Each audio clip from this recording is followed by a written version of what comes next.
The telephone, potential family battleground. Hello everyone. In today's talk, I'm going to give you some pieces of advice on how to use the telephone in the most decent way so as to avoid unnecessary disagreements between you and members of your family. The telephone, as you know, is a marvelous instrument, but it may cause arguments between you and your parents. Arguments that could be easily avoided if you would sit down, talk it over, and agree to a few simple regulations. The most obvious problem, of course, is what everyone considers a reasonable length of time for a call. The exact duration must be worked out with your parents, but 10 minutes should be an absolute maximum.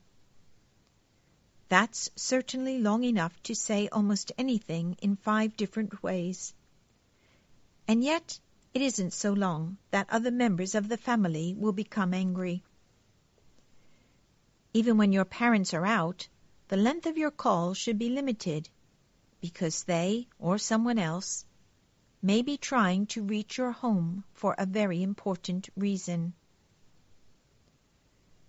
Calling hours should be agreed upon. If your parents object to your leaving the dinner table to take calls, tell your friends to avoid calling at that hour.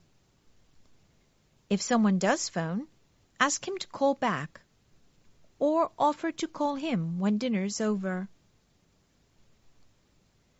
A serious calling problem is calling very late at night or very early in the morning.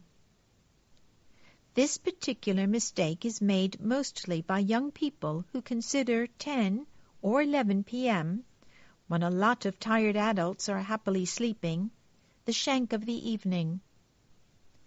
So please tell your friends not to call after 10 o'clock.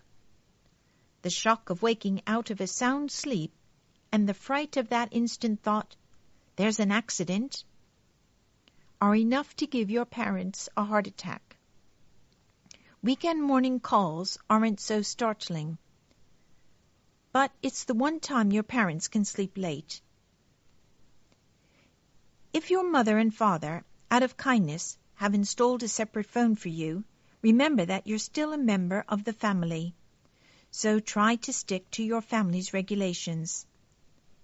That's all for my talk today. Thank you for listening.